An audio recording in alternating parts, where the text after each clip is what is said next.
Ivica i Marica. Jednom davno u jednoj šumi živio je siromašni drvosječa. Imao je 2 djece, Ivicu i Maricu. S njima je živio u maloj trošnoj kolibici.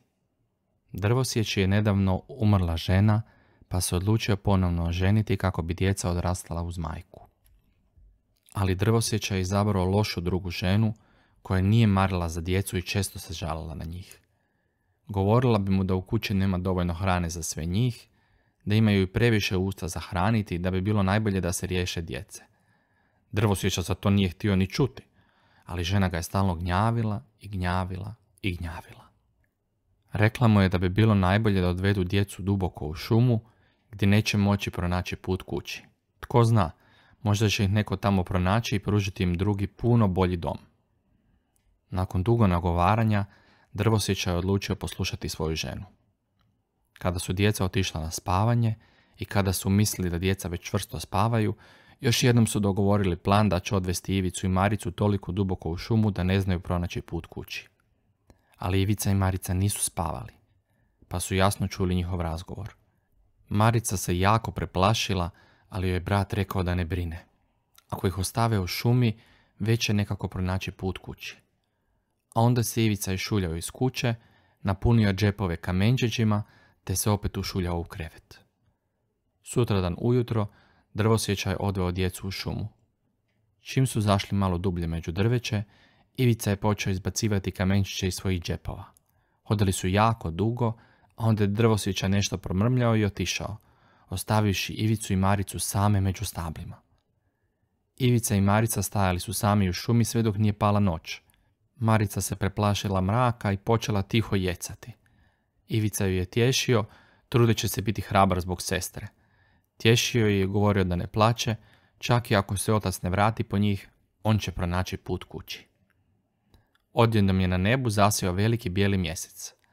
Mjesečina je bila toliko jaka da Ivica mogao jasno vidjeti kamenčiće koje je bacao iza sebe dok je hodao prema šumi. Zgrabio je sestru za ruku i odveo je kući.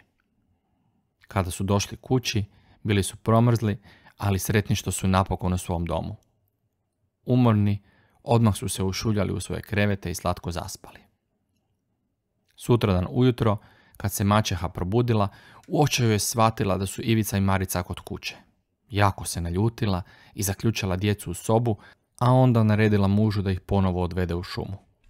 Jadni drvosjeća pokušao se pobuniti, ali njena ljutnja je bila tolika da nije mogao reći ni riječ. Sutradan ujutro drvosjeća je ponovo odveo djecu u šumu. Prije nego su krenuli, Ivica je sa stola uzeo malo tvrdog kruha i čim su ušli u šumu, počeo je mrviti komadiće, ostavljajući trag za sobom. Ivica je mislio da će tako ponovo pronaći put kući ako ih otac ostavi u šumi. Nije znao da su za njima išle ptičice i jele kruh koji je Ivica bacao. Drvosjeća je i po drugi put ostavio djecu u šumi. Nakon što su ostali sami, Ivica je pokušao pronaći mrvice kruha. Zaprepastio se kada je vidio da su nestale. Ubrzo je pala noć i Marica je počela plakati. Bila je gladna i bilo je hladno, ali joj je Ivica rekao da ne brine jer će on paziti na nju. Ipak, i on se bojao mračne šume. Činilo mu se da su sjenke stabala čudovišta i da ih stalno neko gleda. Brat i sestra su se zagrlili pored jednog velikog stabla i tako dočekali jutro. Čim se razdanilo, Ivica i Marica počeli su lutati. Tražili su put kući. Ali šuma je bila velika, pa brat i sestra nikako nisu uspjevali pronaći svoj dom. Udaljili su se od svih puteva i na kraju se posve izgubili. Uskoro su postali jako gladni i umorni, ali onda, odjednom, pred sobom su ugledali neobičnu kućicu. Kad su joj se približili, shvatili su da je napravljena od čokolade, keksa, bombona i ukusnih preljeva. Ivica i Marica odmah su počeli jesti slatkiše s kućice. Bili su jako gladni pa su uživali u svakom zalogaju. Bili su toliko zaokupljeni jelom da nisu ni primijetili da im se prišuljala jedna neobična starica i upitala zašto jedu njenu kućicu. Ivica i Marica prestali su jesti i samo su preplašeno pogledali staricu. No ona se nasmiješila i pozvala ih da uđu unutra. Ivica i Marica ušli su u kuću napravljenu od slatkiša. Nisu znali da je to kuća vještice koja je slatkišima mamila djecu i tako ih lovila u zamku. Vještica je voljela jesti malu djecu, pa ih je tako namamila i zatvorila. Odlučila je prvo pojesti Ivicu, a od Marice napraviti svoju sluškinju, jer je vještica već bila stara i nije dobro vidjela, pa zato nikad nije mogla dobro očistiti svoju kućicu. Prije nego je skuhala Ivicu, vještica je htjela vidjeti koliko je Ivica debel. Budući da joj oči nisu dobro služile, opipala je njegove tanke ručice, pa zaključila da je Ivica sama kost i koža i da ga mora lijepo udebljati prije nego ga pojede. I tako je vještica tjerala Maricu da kuha i čisti, a Ivicu da jede. Ivica je postajao sve deblji i deblji, pa su se brat i sestra uplašili da bi vještica uskoro mogla pojesti Ivicu.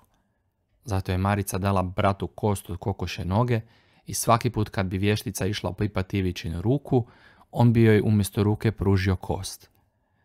Vještica bi svaki put razočarano pomislila da je Ivica još uvijek premršav, pa bi mu bijesna davala još više hrane. No, jednog dana vještici je dosadilo čekati, pa je naredila Marici da naloži peć u kojoj će skuhati Ivicu. Marica je naložila veliku vatru, ali kada joj je vještica pitala je li vatra dovoljno velika, ona je rekla da ne zna. Vještica se naljutila i išla sama provjeriti, a kada se nagnula nad peć, Marica joj je gurnula unutra. Bio je to kraj stare vještice. Ivica i Marica napokon su bili slobodni. Sa sobom su uzeli blago koje je vještica skrivala u čokoladnim jajima i krenuli u šumu. Nakon što su 2 dana hodali, ogledali su svog oca kako luta šumom i plače. Jako se razveselio kada je vidio svoju djecu. Potrčao im je u zagrlja i kroz suze rekao da maćehe više nema, pa se sada mogu bez straha vratiti kući. Ivica i Marica tražili su od oca da im obeća kako ih više nikada neće ostaviti. On je obećao da će od sada biti dobar otac, a djeca su mu u znak zahvalnosti dala blago koje su našli u čokoladnim jajima. Otac nakon toga više nije morao biti drvosjeća i svi su lijepo i sretno živjeli do kraja života. Čiča miča, gotova je priča.